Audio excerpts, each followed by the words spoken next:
this time last year, I was septic in a hospital 2 hours away from where we live from a UTI that I did not treat because I'd never had a UTI and I didn't realize that they can get so violently violent. And I believe creatine caused this.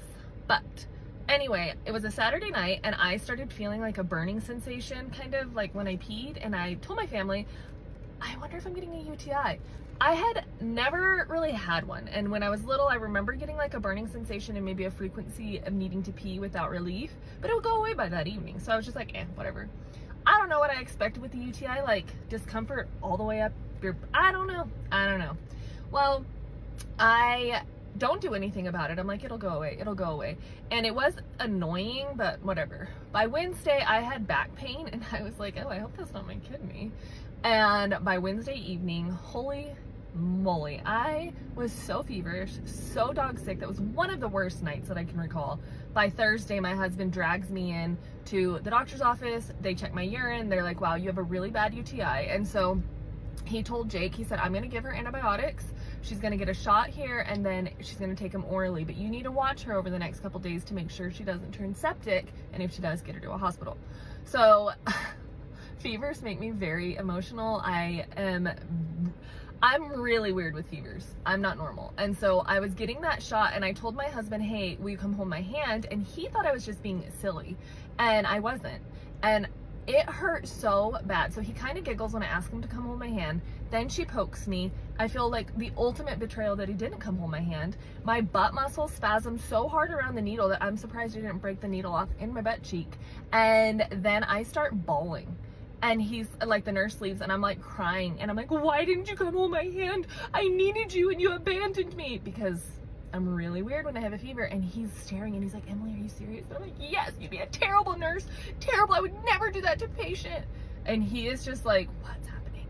So I start antibiotics and I also start taking Motrin. And whenever the fever goes away, I actually feel all right. So I'm like, oh, okay, I'm getting better.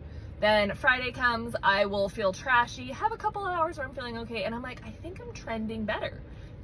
Saturday morning, I take my daughter to her basketball game, and I realize there, oh boy, I am so sick. Something is so wrong. I leave early, which is like unheard of for me at their games. I go home, I'm sobbing, get home, and I throw up for hours on end. And my mom comes over and she's begging me to go to the ER. She's like, please go to the ER. And so I finally go to the ER. They find this like lump in my kidney and they're like, you need to get that drained immediately. We're sending you to a different hospital 2 hours away. And I'm like, okay. And instead of them taking me by ambulance, I was like, can I just have my mom take me? And they're like, okay. Well, I asked them, I'm like, will insurance cover this? Like all of this? And they're like, yeah, for sure. Because it's an extension of your ER visit and we're transferring you. No, insurance has literally not covered one single solitary bill at all. Blood work, nothing. I have a $61,000 hospital bill, hundreds and hundreds of thousands of other bills. And I'm like, not hundreds of thousands, hundreds, 2,000s.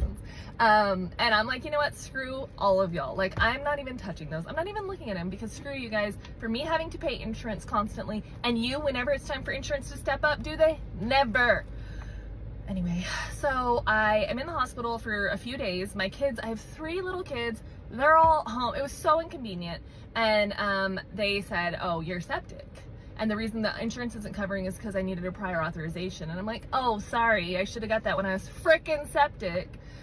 And they were like, that lump in your kidney is just pus and it actually should go away. And then the antibiotics are going to treat everything that's in your blood. So I was okay. But one, I will never ignore any burning with urination, ever. I guess I thought a UTI would be worse, like more symptomatic. No, it just like is like annoying and then boom, you're gonna die. And then creatine, I had just started taking it a few months prior, never taken it before. And I don't drink a lot of water, just 1 bottle whenever I work out a day. And so I think maybe something happened with that. I don't know, but it gave me a bad taste in my mouth about creatine. So I've never taken it again because I'm too scared. And anyway, don't let your UTIs, you have burning with pee, don't ignore it because it can turn you septic.